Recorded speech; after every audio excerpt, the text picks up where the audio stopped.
नाज़रीन किराम, अस्सलाम वालेकुम वरहमतुल्लाहि वबरकातुहू।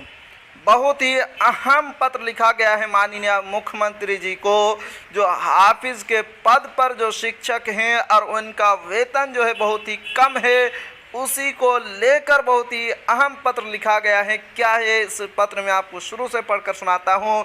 मदरसा डेवलपमेंट ऑर्गेनाइजेशन, डेट 7/10/2023 को ये लेटर जारी किया गया है। जैसा कि आप देख सकते हैं, सेवा में माननीय मुख्यमंत्री बिहार विषय, बिहार राज्य में अनुदानित मदरसों की कुछ जटिल समस्याओं के निराकरण के संबंध में महाशय, उपयुक्त विषय कहना है कि बिहार राज्य में अवस्थित अनुदानित मदरसों में कार्यरत शिक्षक एवं कर्मी को आज भी बहुत सारी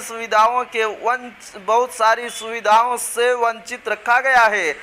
हद तो यह है कि हाफिज के पद पर कार्यरत शिक्षकों को उसी मदरसे में कार्यरत आदेशपाल के वेतन से भी कम वेतन मिल रहा है। यही नहीं, पुराने 1128 कोटि मदरसों में दिनांक 15/2/2011 से पूर्व बहाल हाफिज के पद पर कार्यरत शिक्षकों को दिनांक 15/2/2011 के बाद बहाल हाफिज से भी काफ़ी कम वेतन मिल रहा है।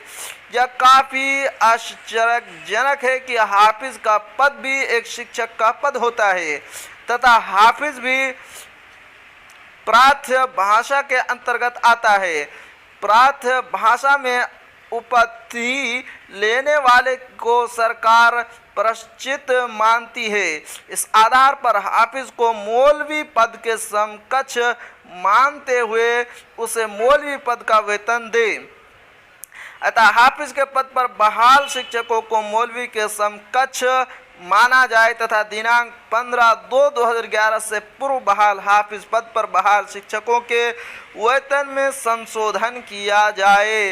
विश्व सबाजन सैयद फतेह अहमद, मदरसा डेवलपमेंट ऑर्गेनाइजेशन बिहार पटना। उसका मोबाइल नंबर दिया हुआ है, जैसा कि आप देख सकते हैं। प्रतिलिपि माननीय मंत्री अल्पसंख्यक कल्याण विभाग बिहार सरकार पटना, माननीय शिक्षा मंत्री बिहार सरकार पटना, निदेशक माध्यमिक शिक्षा शिक्षा विभाग बिहार पटना, विशेष निदेशक माध्यमिक शिक्षा विभाग बिहार पटना, अध्यक्ष सचिव बिहार राज्य मदरसा शिक्षा बोर्ड पटना।